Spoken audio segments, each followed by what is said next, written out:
Is for most people is money. Now, when we go to the store and buy tools, people say, "Hey, why are you buying such a cheap?" Well, this is a claw hammer, $4 or $5. This is a framing hammer. You can do the same work with this as you can with this. This is a $40 hammer. Seriously, that's a lot of money. This is a $16 hammer, which is really nice. It has the fiberglass. This has the fiberglass, and it is a nail puller. This one here is harder to pull nails. This one here, you can pull nails. They are both a finishing hammer. They're both about the same. This will run you about 20 something dollars. This will run you $6. We need to save money any way we can. And another big thing, you see the square right here? Those are windows. Yeah, well, they're actually solar heat transfer that I put in a while ago.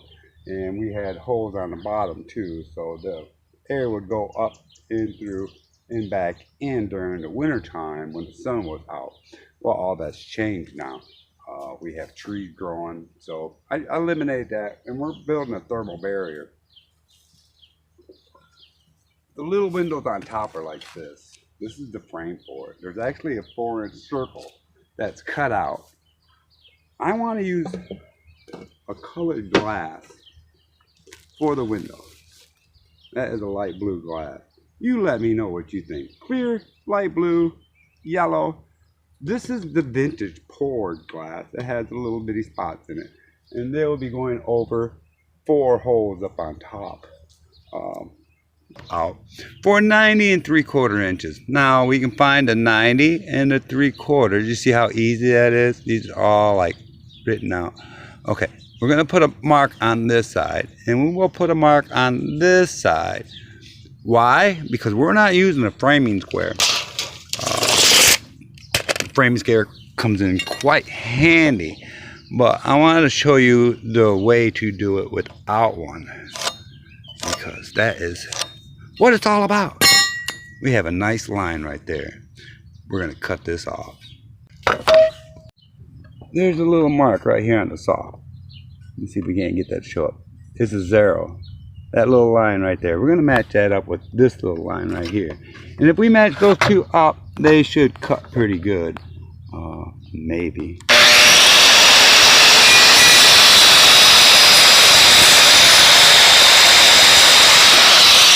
Alrighty. It's a little crooked. I'm doing it with one hand. But we're going to see if it fits. And if it don't, we'll come back and we'll nip it a little more. Alright. It's better to have it too long than too short. You can always take more off, but you can't put it back on. Remember that one.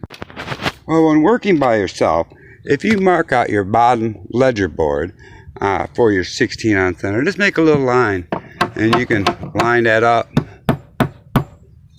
And always make sure on your first couple ones that you check it. Go all the way to the outside and check for your 16 ounce center. And this is the one that we're putting in right now. That is 32 on center. So when we put our sheeting up, our sheeting will go all the way to that end right there. And it's going to cause a really good blockage for us. We measured all the way from this end. So when we put our sheeting on, it's going to go right across. See how nice that lays in there? I mean, it's touching all the 2x4s.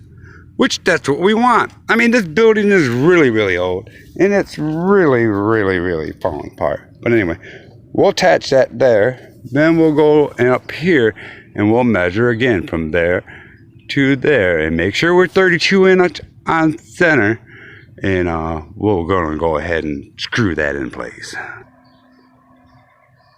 And we did the same thing for the top. We measured all the way from the end.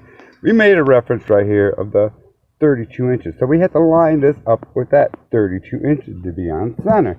We'll just tap it.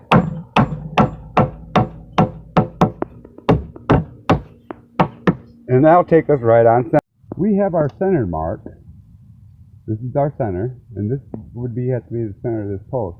But we have to be able to push this in. The bottom is already where it needs to be. So helpful tip here is to take a hammer, put it on that screw, that's why we put that screw there, and push down on that 2x4 to hold it. And once we got that in place, we can set that screw to hold it. So I'm gonna have to put it in with the hammer. Works out really well. Now we take this screw back out, and we can reuse this screw. Don't throw it away, because we're trying to save money. We're not wasting money. Next thing we're going to do, we're going to fill this in with liquid nails all the way around here on this one too, and we'll be doing pretty good.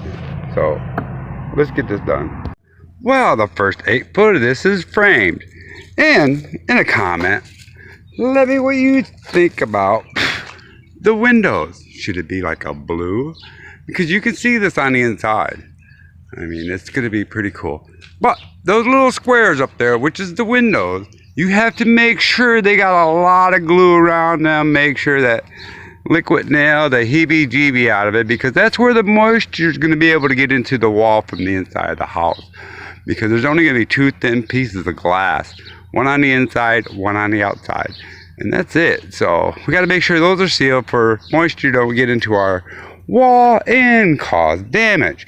Yes, there's another hole down here, and we're saving that hole there. There's going to be a steel vent pipe put in there for emergency use to evacuate air from the inside of the building, which would be a portable air conditioner. So we have to think ahead on all this, which is pretty cool.